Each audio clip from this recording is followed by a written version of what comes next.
Mlinzi wa Magufuli. Wakati enza utawala wa Rais Dr. Magufuli, katika awamu ya walinzi nyuma yake alisimama mtu mmoja makini sana, mtu mbali na kutongia chochote kile, lakini alipendwa na kujizolea umaarufu mkubwa nchini. Mtu huyu alisifika kwa umakini wake na sura ya kibantu ilionekana kuwa makini na kazi yake. Kati ya walinzi wa marais ambao walitokea kwa maarufu fulani hapa Tanzania ni huyu mwamba. Tunaweza kusema jamaa alipendwa na vijana wengi. Alitazamika kama icon, huku baadhi ya watu wakitamani japo siku moja waisikie sauti yake. Kwa kifupi, jamaa alikuwa famous. Watu wengi walivutiwa zaidi na umakini wake alipokuwa pembeni ya rais. Hata lilipozungumzwa neno la kuchekesha, yeye hakushikwa na kicheko wala tabasamu. Lakini hata hivyo, ule usiriasi wake si wa kununa wala kukaza sura. Appearance yake ilionyesha yuko nomo kabisa. Huyu ni mtu aliyejua majukumu yake vyema. Mara kadhaa alipokuwa pembeni ya rais, aliyapepesa macho yake kushoto na kulia.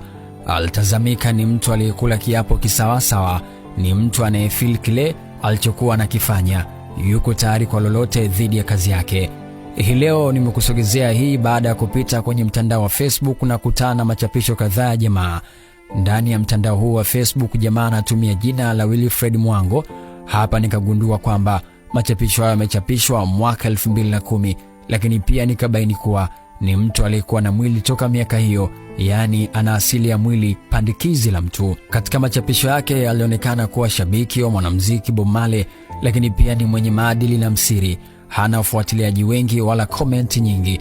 Lakini pia machapisho haya yaliishia huo mwaka 2012, jamaa akapotea mtandaoni.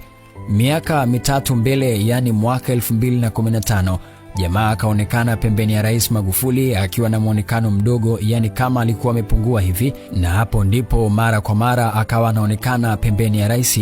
Mwili wake wa asili ukarudi. Alifanya kazi yake kwa takriban miaka 5 hadi Magufuli alipopatwa na umauti. Kwa sasa sijui yupo wapi, ila nafikiri walinzi wa viongozi wakubwa sio rahisi wakute kwenye aina fulani ya maisha kama kupiga picha au sehemu tofauti ya wazi. I think wameandaliwa kwa jambo fulani au kazi fulani, that why hatuwezi kujua yuko wapi kwa sasa. Ila kama ni mzima, mwamba aishi maisha marefu. Mimi ni Steve Champion.